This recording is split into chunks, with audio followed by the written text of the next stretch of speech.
शहर के मुकाबले गांव का जीवन बहुत अजीब और बहुत संघर्ष वाला हुआ करता है।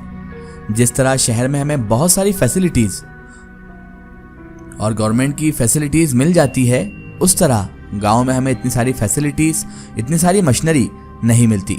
वहां हमें स्वयं ही खुद को मशीन बनाना पड़ता है और स्वयं ही अपनी फैसिलिटीज खुद उत्पन्न करना पड़ती है। यहाँ तक कि गांव में पहले तो शौचालय भी नहीं हुआ करते थे। अब तो इस मॉडर्न ज़माने को देखते हुए गांव में भी बहुत ज़्यादा सुधार आ रहा है और वहाँ पर भी घरों घर शौचालय बनाए जा रहे हैं। लेकिन पहले के दौर में वहाँ पर शौचालय भी नहीं हुआ करते थे।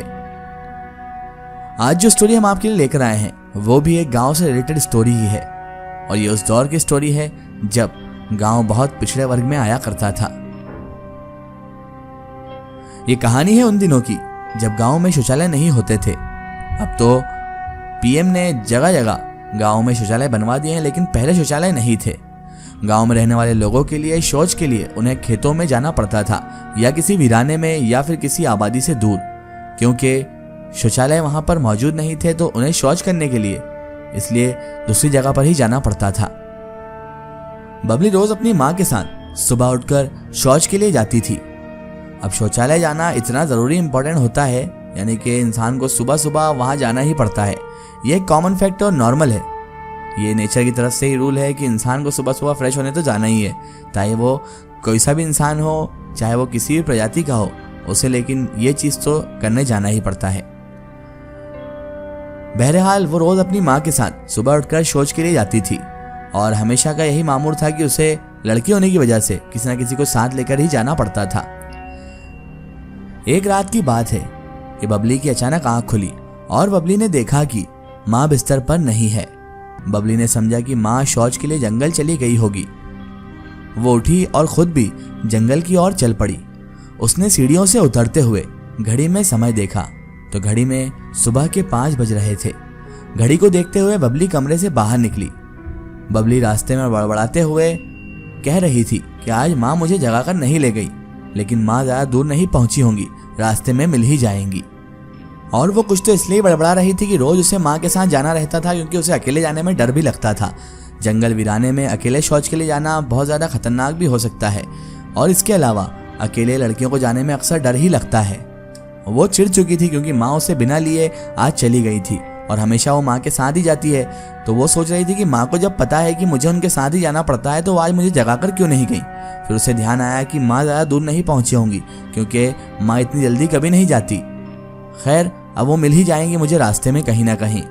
लेकिन जब बबली जंगल में पहुंची और उस जगह पर पहुंची जहां वो रोज अपनी माँ के साथ जाती थी, तो वहां उसे कोई भी नहीं दिखा सिवाय खामोशी और डरा देने वाली आवाज़ों के अलावा जो आसपास से उसे ही आ रही थी। वैसे तो ये आवाज़ें रोज ही आती थी, लेकिन माँ उससे हमेशा कहती थी इन आवाज़ों से डरना नहीं। सियार को एक जोर से पत्थर फेंक मारो तो ये भाग जाते हैं, और ये आवाज़ें बेटा सियार की हैं। जंगली जानवर यहाँ पर बहुत सारे मौजूद हैं, क्योंकि हमारे गांव के पास बेशुमार जंगल हैं और वीराने हैं। तो जो खुंखार दरिंदे और जानवर होते हैं वो ऐसी जगह को पसंद करते हैं और ऐसी जगह पर ही रहते हैं। ये हमारा इलाका नहीं है, इसलिए हम जब भी इस इलाके में आते हैं तो वो लोग हमें अपनी मौजूदगी का एहसास दिलाकर जल्दी से यहाँ से जाने की इशारा करते हैं। तुम डरना मत, सियार को एक पत्थर मारो और अपना काम करके यहाँ से चले जाओ। ये बात जब अच्छी लगती थी जब उसकी माँ उससे कहती थी, क्योंकि माँ उस वक्त उसके साथ रहा करती थी और माँ में बहुत हिम्मत थी और उतनी बबली में हिम्मत नहीं थी। आज बबली उन आवाज़ों को सुनकर डर रही थी। डर के मारे बबली की सांस रुक रुक कर उसे आ रही थी। बबली अब जैसे ही घर जाने के लिए मुड़ी तो उसने खेत में थोड़ी दूर पर किसी को देखा जिसने सफ़ेद कपड़े पहने हुए थे। देखने से मानो ऐसा लग रहा था जैसे कोई औरत हो, और उसने दूर ही से उस सफ़ेद साड़ी वाली औरत को आवाज़ दी, माँ माँ, लेकिन उधर से कोई जवाब नहीं आया। बबली को लगा था कि शायद उसकी माँ है जो उधर दूर खड़े होकर उसे देख रही है, और उसने यही गलती की कि उसे आवाज़ लगाना स्टार्ट कर दी और उसके पीछे दौड़ने लगी। बबली खेत में थोड़ी और आगे उस औरत की तरफ बढ़ी और फिर आवाज़ दी, माँ माँ, क्या आप हैं वहाँ पर? मैं बहुत गुस्सा हूँ आपसे। आज आप मुझे लेकर क्यों नहीं आई और अकेले आ गई? आपको पता है कि मैं आपके साथ हमेशा जाती हूँ, तो फिर आज मुझे आप लेकर क्यों नहीं आई और यहाँ अकेले क्यों चली आई? आपको नहीं पता है कि मैं आपके साथ ही जाती हूँ? बबली के इतना कहने के बाद वो वहाँ से कोई जवाब नहीं दे रही। वो औरत थी, सफ़ेद साड़ी में जो औरत खड़ी थी, इसके बावजूद भी कोई जवाब नहीं दे रही थी। बबली को बस उसकी चूड़ियों की आवाज आ रही थी। वह माँ का आभास उनकी चूड़ियों से कर लेती थी, लेकिन अब जिन चूड़ियों की आवाज उसके कानों में जा रही थी वो उसकी माँ की चूड़ियों की आवाज नहीं थी। बबली अब पहचान चुकी थी कि ये मेरी माँ नहीं है बल्कि कोई और है, और ना तो उधर से कोई आवाज आ रही थी। इसलिए बबली को अब शक भी होने लगा था कि आखिर ये औरत है कौन और ये कुछ जवाब क्यों नहीं दे रही है। वह आवाज उसकी माँ की चूड़ियों की थी ही नहीं, और वो औरत अब उसकी माँ उसे लग भी नहीं रही थी। यही सोचकर बबली घर वापस जाने लगी। जैसे ही वह खेत से बाहर निकली, वह साया उसे उसकी तरफ बढ़ता दिखाई दिया। ये देखकर तो जैसे उसकी हालत ही खराब हो गई और उसकी जान उसकी हलक में आ गई। अब वह घर की तरफ भागने लगी। भागते भागते उसने पीछे मुड़कर देखा तो वह साया अब भी उसका पीछा कर रहा था। जैसे तैसे बबली ने अपने आप को संभाला और संभालते वो घर पहुंची। उसे बहुत ज्यादा डर लगने लगा था। वो सोच रही थी कि आखिर ये साया है क्यों और किस लिए मेरे पीछे पड़ा है। वो साया लगातार बबली का पीछा कर रहा था और बबली के पीछे पीछे उसके घर के थोड़ी दूर तक भी आया था। बबली बहुत ज्यादा घबरा चुकी थी, क्योंकि उसकी जिंदगी में पहली बार ऐसा मोड़ आया था कि जब माँ भी उसके साथ नहीं थी और कोई साया, कोई बहुत ही बुरा साया उसके पीछे पड़ चुका था। वो बहुत ज्यादा घबरा चुकी थी और वो जैसे तैसे अपने आप को संभालते हुए वहां से भागे जा रही थी। ये तो अच्छा हुआ कि वो फौरन ही उसके थोड़ी देर बाद घर पहुंच गई।